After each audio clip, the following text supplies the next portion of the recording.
Welcome to our 10 Investigate special on zombie campaigns, the controversial committees that live on for years even after a politician's career has died. It is a phrase coined by investigative reporter Noah Pransky, who partnered with the Tampa Bay Times to expose giant loopholes in campaign finance laws. They found some disgraced and even some dead. Congress members still politically active, blowing through money on things like dinner and drinks, iPads, and football tickets. It's only been 5 months since their investigation launched, but it's already garnered national attention, accolades, and action. Washington has noticed too. Our zombiecampaigns.com website and social media videos have gone viral, prompting formal investigations on congressional spending. 2 members of Congress from opposite sides of the aisle got together to file a bill to curb the abuse, and the Federal Election Commission changed federal campaign finance rules. Among the 100-plus politicians put under the microscope, former presidential candidates as well as members of President Trump's cabinet. Zombie Campaigns was the result of a year-long investigation into millions of FEC records. This was Noah Pransky's first story in revealing his findings. Drain the swamp, they said, focusing the nation's attention on the politicians controlled by special interests. With all the attention here on the swamp creatures of the Capitol, nobody's paying attention to the zombies, former lawmakers whose careers are dead, but their campaigns have come to life to help subsidize their new careers and lifestyles after they've left office. 5 nights in a Virginia hotel, that's the campaign. Oh, yes, it was. It was after you retired. But it's not just that retired Georgia senator keeping his campaign alive long after he left D.C. We found former Congress members still spending money years after they died. This campaign finance loophole is so big, you can drive a hearse through it. If you can't sometimes laugh at the ridiculousness of it, you can't come to work every day. Noah Bookbinder is a former federal prosecutor who says it's getting harder and harder to drain the swamp. Which is why, in his current job as executive director for nonpartisan watchdog group CREW, Citizens for Responsibility and Ethics in Washington, Bookbinder now files lawsuits against politicians who use campaign money as personal slush funds. But even he was surprised at what we found. 100 former Congress members, senators, and presidential candidates still quietly spending campaign money long after giving up the game. It's really shameful when you see this many people exploiting the system. The Federal Election Commission says candidates should never personally benefit from campaign contributions. And after a 6-month wind-down period, retired lawmakers should close their accounts and donate leftover money to charity or other established political committees. Except they aren't required to retire their campaigns. So these politicians can keep their lucrative accounts open indefinitely. Our team, in partnership with the Tampa Bay Times, spent a year analyzing more than 1 million public campaign finance records we downloaded from the FEC's webpage. And we traveled the country to interview reluctant politicians, like former Texas Congressman and 2-time presidential hopeful Ron Paul. Dr. Paul? These former lawmakers spent hundreds of thousands of dollars on questionable items, like tickets to sporting events, cell phone bills, and what appear to be vacations. Former Georgia Senator Saxby Chambliss, still spending from a campaign account after leaving Washington for a lobbying firm. You retired from Senate 3 years ago. Why do you still have a campaign account open? Because there's money in it. Get this, he's far from the worst offender. Florida Congressman Mark Foley resigned in shame when he was caught sexting high schoolers. The Republican, though, spent the last decade using leftover campaign cash on memberships to posh social clubs in West Palm Beach, as well as travel, meals, and a personal computer. Ron Paul hasn't campaigned on anything in more than 5 years, but he's continued to cut tens of thousands of dollars worth of checks to his daughter to manage his campaign finances. And the granddaddy of them all, South Carolina Democrat Robin Talent, who hasn't served in Congress in 25 years. He spent much of that time living off his old campaign cash, though, paying for travel, a new iPad, and his country club dues, which is actually one of the few things the FEC does specifically prohibit under any circumstance. There's just no legitimate explanation for that, and it's just outrageous. I mean, it is the kind of abuse that people only perpetrate when they're sure that nobody's watching. The more we dug, the more outrageous the abuse. Case in point, former Hawaii Congressman Mark Takai. His campaign has paid a political operative more than $100,000 to act as treasurer and consultant after Takai left office. What makes it so outrageous? Well, Congressman Takai died from cancer in 2016, meaning the consultant who took charge of the money is paying himself campaign cash to consult on a dead man's campaign. And the Federal Elections Commission, which has one job, oversee campaign spending, has done nothing to stop the absurdities. If the Federal Election Commission is not going to act on this, then maybe the only way to get to action is to shame people. All told, the 100+ campaigns we identified as exploiting the system are sitting on tens of millions of dollars in cash with virtually no oversight on how they can spend it. Former Florida Senator George Lemieux. Why not just close the account down and roll the money into charity? Well, I may, and that's what I've been advised to do. Both Democrats and Republicans are committing these abuses. Both Democrats and Republicans should be getting behind doing something about it. There have been efforts to curb the abuses in recent years, but you haven't heard of them because the bills never got a single hearing. As for the political operatives spending a dead man's campaign cash, he says the congressman's family wanted him to stay on all this time to help set up a charitable foundation with leftover money. He finally created one in January, 18 months after the congressman died, and 2 days after we started pressing him for answers. Noah Pransky, 10 Investigates. In addition to the original reporting, 10 Investigates built zombiecampaigns.com. It's a one-stop shop for you to read our story, dig into our online database of former candidates taking advantage of the system, and of course, watching our videos. That includes a few extra segments that caught fire on social media, a throwback to the 1990s era pop-up video, and a tribute to the 1970s era Schoolhouse Rock. It's such a giant loophole you can still spend when you're dead. Friends could claim that you're campaigning to pay for their dinner spread. And when Congress had the chance to fix, it's a bill they chose to kill. Because one day, they'll too have zombie accounts, likely worth a mill. The success on social media helped draw attention to issues that were going unchecked. And in part 2 of his series, Noah exposed how Washington is determined to keep the zombie loopholes open. This story starts with a Disney show tune in a gay bar a stone's throw from the U.S. Capitol. It was inspiration for a bill introduced in Congress last year. Let it go. At some point, you got to let it go. California Congressman Mark Takano is a Democrat who wants to drain the swamp in Washington. The openly gay lawmaker says a light bulb went off one night when he was among the show tunes loving crowd at JR's. I'm hoping to leverage, popular culture here, Whatever it takes. Whatever it takes. Thus, the Let It Go Act, a bill designed to close a little-known but much abused loophole that allows former politicians to keep spending their campaign cash long after their careers are over. Not on campaigning, but on subsidizing their lifestyle. I think it's a very reasonable thing we're asking former members of Congress to do. We stumbled upon Takano's crusade as we were investigating zombie campaigns, lucrative accounts belonging to former politicians who have long retired but are still spending like they're not, sometimes violating federal laws that prohibit personal benefit from campaign funds. Our team, in partnership with the Tampa Bay Times, combed federal election records to identify more than 100 campaigns with questionable spending years after the lawmakers stopped campaigning, sometimes decades after they retired.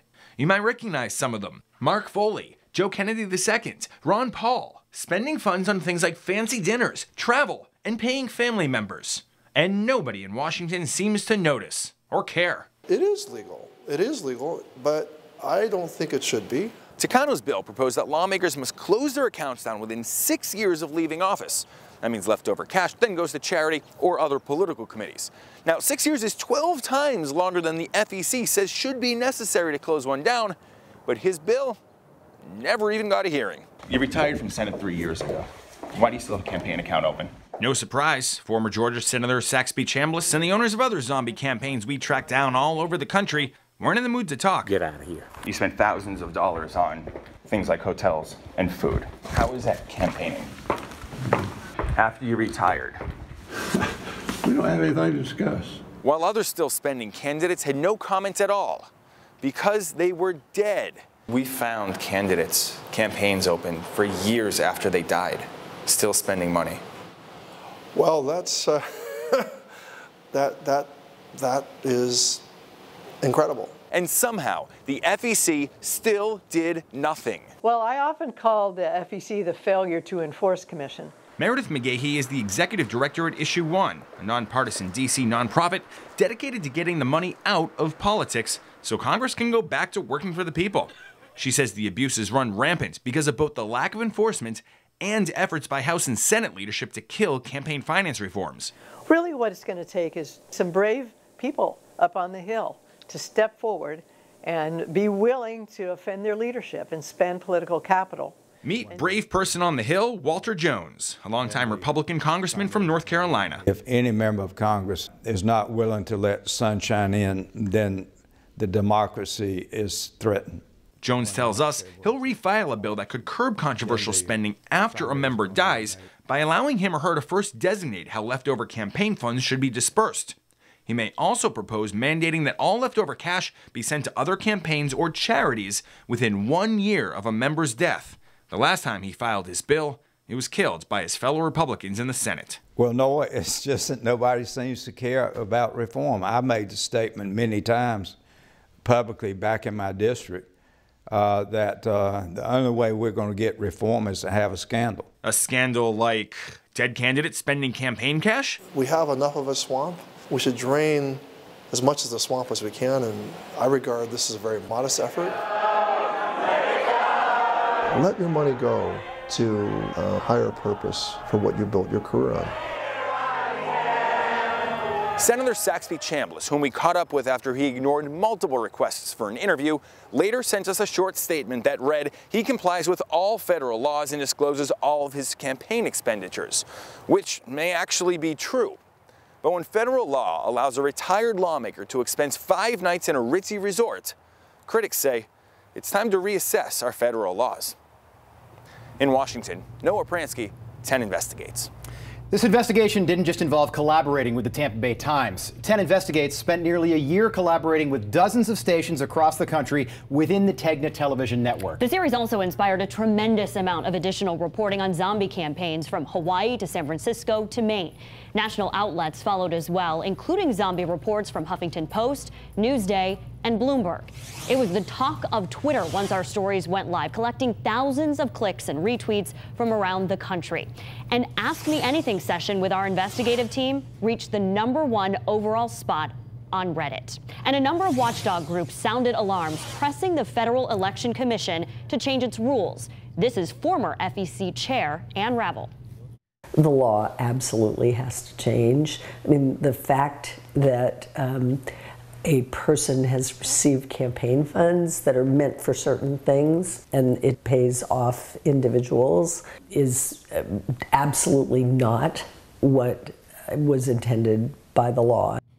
And change was not far away. When our zombie campaign special returns, we'll tell you how both the FEC and members of Congress started to change their ways. And don't forget, you can see more of our extensive reporting with all the documents we've gathered on zombiecampaigns.com. Keep it here.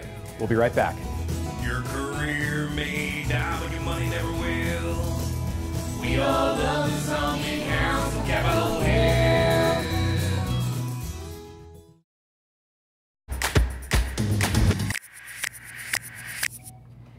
Welcome back. One of the most significant changes in the last 5 months since 10 Investigates and the Tampa Bay Times broke the zombie campaign story has come from the FEC. In April, the agency responded to our reporting and announced they would start reviewing former lawmakers' campaign spending for the first time. In fact, they credited our stories for the rare administrative action. But the weak enforcement has been just one part of the problem. The other issue stems from vague laws with giant loopholes. Former Congress members reached out to NOAA, calling on their old colleagues in the House and Senate to step up for a fix. I don't think there's anyone in their right mind that think dead candidates should be spending money for someone to consult on their campaign. They're dead. Former Congressman Trey Radel is now the host of a conservative radio show out of Southwest Florida. Does bipartisanship still exist? And he says his phone's lit up after reading the headlines from our story. These examples may not technically violate the letter of the law. Undoubtedly, they violate the spirit of the law, not only within the little bubble of Washington, D.C., but also what donors across the United States want from their members of Congress. Radel is no stranger to controversy himself. He resigned in 2014 after he was caught in D.C. with cocaine. Yet he still managed to comply with the Federal Election Commission's guidelines that say you should wind campaign spending down after 6 months. That guideline, though, is not a requirement, which has allowed some well-funded lawmakers to continue to personally profit from donations years after leaving D.C. It's nothing short of insane. The message was heard. In April, Republican Gus Bilirakis and Democrat Kathy Castor filed a bipartisan bill based on 10 Investigates reporting. They came to our studio to give us that news first. People do not expect you to be able to use your campaign account to pay club fees, cell phone bills, especially years and years after you're out of office. Maybe, just maybe, the Honest Elections and Campaign No Gain Act could stop that. Again, this needs to be done, and the public really appreciates this. Our investigation revealed some Congress members spending leftover campaign funds 25 years after leaving office. Get out of here. Others paying family members. Dr. Paul? Instead of closing down accounts when they're done campaigning and rolling the money into other political or charitable accounts, as the Federal Election Commission suggests. The new bill proposes to require former Congress members to close down their campaign accounts within 2 years of leaving office, prohibit payments to family members, and ban former Congress members from lobbying until they've closed down those accounts. A small step toward restoring public trust, according to Castor and Bilirakis, but also a tough sell to their counterparts in Congress. You're biting off a lot here. It is an ambitious effort. But you know what? We're away from our families. You know, we've got to do good things up there. Otherwise, it's not worth it. That bill is now making its way through the House Administration Committee. But it's got an uphill battle thanks to some Congress members like Lakeland's Dennis Ross. The prominent Republican isn't on the House Administration Committee, but he is in what we call zombie in training. When the four-term congressman unexpectedly announced his retirement 2 months ago, Noah asked if he planned on winding down his campaign account after he left office. The response? A straightforward no. Ross is one of 64 Congress members who won't run for re-election in the fall, and together they have almost $100 million in bank donations with little restriction on how they can spend it. That doesn't include the $5 million campaign dollars still held by current and former members of President Trump's cabinet. Many of them have also chosen to keep their old campaign accounts open. And recently, Noah took to Facebook to explain what all the president's men are still doing with that money. Our zombie campaign story has made it all the way to the White House. Kind of. See, while we've been exposing the former Congress members spending old campaign funds on their new careers as lobbyists or consultants, we also now learn that there are 7 former politicians still spending after taking new jobs in President Trump's cabinet. A huge amount of money. So who are they? Well, you don't have to be a brain surgeon to figure this one out. In fact, one of them is brain surgeon Ben Carson. The Secretary of HUD is still spending his old donations more than 2 years after quitting his presidential campaign. Secretary of State Mike Pompeo has been spending thousands to keep his campaign officially up and running since leaving Congress. That includes a $1,200 meal last year at the swanky Capitol Hill Club. Then there's Tom Price, the now former Health and Human Services Secretary, who had to resign in September after he was caught spending hundreds of thousands of tax dollars on charter flights. He was spending his old congressional campaign funds too, and still hasn't stopped. And Interior Secretary Ryan Zinke has blown through more than $40 grand in campaign funds since he left Congress on things like meals and travel. That's on top of the taxpayer-funded travel spending he's been under fire for. These findings were first reported by nonprofit watchdog MapLight. All told, these 7 men have spent hundreds of thousands of campaign dollars since they left Congress on items that have included cell phone bills, storage units, and airfare. We didn't find any evidence of charitable donations from any of those accounts. And with nearly $6 million more campaign bucks still sitting in the bank, don't expect their spending to stop anytime soon. By comparison, during President Obama's 8-year tenure in the White House, 3 members of his cabinet over that time spent campaign money from old congressional funds more than a year after they left the House. This truly is a loophole both parties take advantage of. Noah Pransky, 10 Investigates. As we move into the summer, 10 Investigates will continue to track progress on reform, including the FEC's first ever scrutiny on retired lawmakers' spending, their investigations into possible illegal spending, including the case they opened against the Hawaii consultant exposed in our report, and the possible new restrictions they'll consider on how campaign funds can be spent. They recently received dozens of comments from the public about the loopholes, including a letter from Congresswoman Castor. It read in part, quote, "I believe the commission should clarify the permissible and impermissible uses of campaign funds after a person is no longer running for office. Doing so would prevent some of the most problematic spending and provide needed clarity to former office holders." Congress will need to close loopholes in the law, too. The Honest Elections and Campaign No Gain Act will have to get through a pair of committees before it could become law. And 10 Investigates has been speaking to members of the first committee about the bill. Congressman Bill Arakis and Congresswoman Castor have also been working with the committee chairman to get the bill a hearing. You can read about the developments and see all the reporting on zombiecampaigns.com. In addition to our original investigation, you can see details on how more than 100 former lawmakers have taken advantage of the campaign finance system. Thanks for joining us tonight for our 10 Investigates special. You can catch more on zombie campaigns and other investigations weekdays on 10 News. Have a good night.